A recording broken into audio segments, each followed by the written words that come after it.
everyone, and welcome back to my channel. Today's video, I'd like it to be a bit of a resume. This is a friend who suggested that to me because she says, you know, you're a stay-at-home mother of 9 who's homeschooling, and people may not know how much you can relate to the struggles of mere mortals, basically. Like, I know that before I was a mother of 9 who stayed at home and homeschool, I didn't like mothers of 9 who stayed at home and homeschool because I found that they had it all figured out and their lives were perfect and their children were well behaved, and I just couldn't identify with them. And so I took her comment to heart because, yeah, it's true, right? And so I just thought I'd take you through a little bit of my trajectory over the last 20 years. Yeah, just to show you what I've done. And you decide whether I can relate or not. How about that? It's about you. Okay, so where do we start the time machine? So we rewind to 20 years from now, almost 20 years from now. My oldest daughter I conceived my oldest daughter when I was in law school. Yes, I was in law school. So she was conceived in the summer between my first and second year of law school. And she was due at the end of my exams, at the end of this semester. But she came a week early, so I couldn't write my exams before she was born, and so my exams were postponed for 3 weeks. So I wrote my law exams at the end of my second year of law school with a 3-week-old infant, which I thought was totally, yeah, 3-week postponement, like that makes sense. First time mom, I know, eh? And so then my husband and I, we thought we'd have our children very close together because we wanted to have 2. And then we thought, since we just had the first one, might as well have the second one right away. And then when we're 40, they're going to be 18 and 20, 18 and 19. And it's going to be great because our kids will be almost adults and we'll still be young. Famous last words, because I'm 42 now. And those 2 are 18 and 20. But I still have very small kids at home. Anyway, I'm far from free to roam the world, and anyway. So yes, and so when she was born in April, I took the summer off, and then in September I went back for my 3rd year of law school, and I was pregnant with my 2nd child. And he was born the following June. So I was able to do my entire 2nd year of law school full time. I had an infant, but she was very well behaved. And I remember studying and, bouncing her bouncy chair with my foot and not being able to study because all I could do was look at her because she was so cute, right? And so yeah. So then I did my 2nd year of law school, wrote my exams. When I went back for my 3rd year, now I had 2 children. So I had an infant and a toddler, and it was very hard to study full-time. I wasn't able to. I had to go down to part-time. And so I finished my law degree part-time over 2 years instead of 1. And when I finished my law degree, I was pregnant, newly pregnant with my 3rd.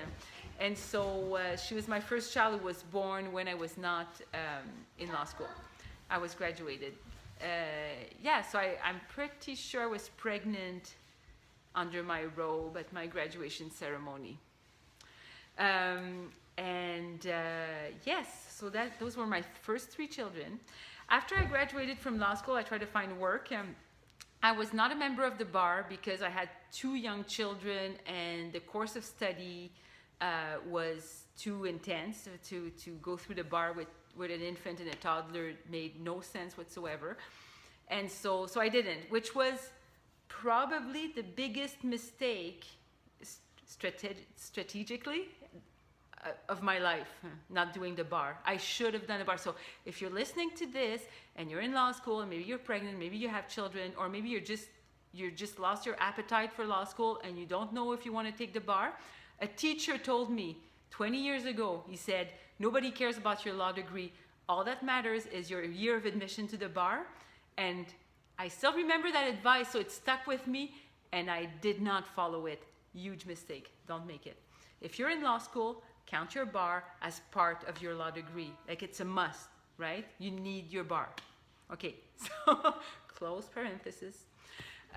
So then I couldn't find work, and all my contacts all the interviews I got came to me through contacts who already knew I had children, right? So it's a friend of my dad or a friend of a friend or da-da-da. So right there in interviews, I'd get questions about my family status. And, well, your kids are going to get sick, so what are you going to do? And I'm like, well, what do you want me to do, right? If my children are sick, I'm going to need to take care of them, but I have a husband, he can take time off. And then people would be like, no, he won't, because dads don't take time off, right?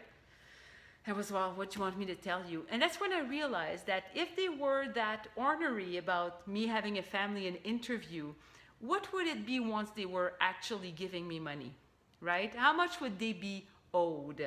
How entitled to my time and energy would they feel once they paid me if they were that much in interview? And I realized that I never wanted to put my children behind an ornery boss, right? If the choice came between my kids and an ornery adult, I wanted to be able to pick my kids. But I wouldn't be able to if my boss was that ornery adult and gave me a paycheck. And so right at that point, I realized that I had to stay home. I had to stay home and I had to find work I could do from home. And back then, telecommuting wasn't what it is right now. Like some people were able to do it, but they had been in their career for a time and they had proven their ability to work and be valuable to their employer. And then that was a token that their employer was giving them. I came with a degree. Like, why should I let you telecommute? What have you proven? So I was never able to find work that allowed me to manage my work and family in a way that was acceptable to me. So I became a stay-at-home mom. It was not really out of choice. It's a choice that was imposed on me. I felt I made it, but it was because there was nothing available for people like me. And I found that it was a choice that I found difficult.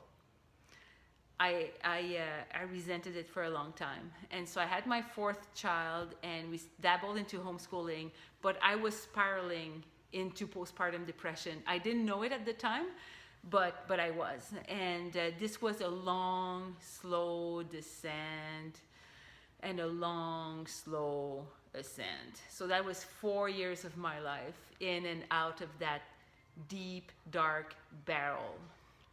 And so after that, when I emerged out of that, my husband and I decided that I was not cut out to be a stay-at-home mom and I should go back to school so I could go back to work. And so that's what I did. I applied to the master's degree at McGill in law. And I was accepted, and I found I was expecting my fifth child, so we went ahead anyways, and I gave birth to him in March, and then the following September, when he was 5 months old, I was back. I was commuting to McGill in Montreal, 2 overnight trips a week. My husband, we sold our house, used the proceeds, because we sold our house, bought a smaller house that was worth less, used the difference to send me back to school. And so it was a big upheaval, and we also used the proceeds from the sale of that house so my husband could take a sabbatical. So he stayed home for a year and a bit while I commuted to McGill. And so the second year of my master's degree, I was writing my thesis, and so I was home full time, and he went back to school, and I wrote my thesis from Ottawa, commuting to McGill. And so this was after my master's degree. I tried to find work in my field. And once again, the absence of the bar in my field of law was my biggest impediment to finding work. And so even with I thought a master's degree would make up for it. It doesn't. So if you're hoping to get a master's degree in law, get your bar instead, And if you have your bar, then okay, think about the master's. But the master's in that field is just a stepping stone to the PhD. So academia requires to have a PhD. The practice of law requires to have the bar. I have a master's degree, so I'm nothing to either fields. So once again, I found, but at that point, I did find work. I find work as a political attaché on Parliament Hill here in Canada. I have a personal friend who's a member of Parliament, and he gave me work. And so I've done, over the next 5 years, I done every single job in his office except for the constituency. I was on Parliament Hill. So I was his campaign manager, I was the receptionist. I was the legislative assistant. I was the correspondence person who wrote back to constituents. I did everything, and it was very formative, and I had an exceptionally amazing boss. And for mothers, this will make or break your career, the people that are around you. So the first thing that will make or break your career is your spouse, and the second thing is your boss.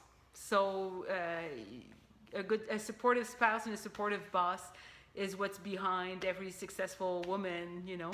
And but after I had the twins, and then I went back to work after the twins were born. I worked for a year, and that was absolutely insane. And I got pregnant with my ninth, with our baby, well, our toddler, and that's when I left. I left my work. It came to a point where I could easily leave, and I did. So yeah, and then I became a stay-at-home mom. And at this point, I have not abandoned all my hopes of ever working outside the home again, but I'm really hoping to start a writing and speaking career so that it can mold better, mesh better with my family obligations. Like I need to be my own boss. Like I cannot have an outside boss telling me when I will be taking care of my children and when I will be prioritizing my work. I need to be able to prioritize both in turns as needed, and I need to be the one making that call. So that's how I came to be a stay-at-home homeschooling mom of 9. So as you can see, I've been a studying mom, a student mom, and I've been a stay-at-home mom, and I've been a grad studies commuting mom, and then I was a working mom, and then I was a mom on mat leave, and then I was an exhausted, harried, completely wiped out working mom. And then I was a stay-at-home mom again, and now I'm a homeschooling stay-at-home mom. So here's the gamut.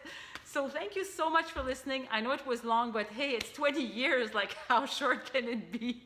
So thank you for listening, and I'll see you soon.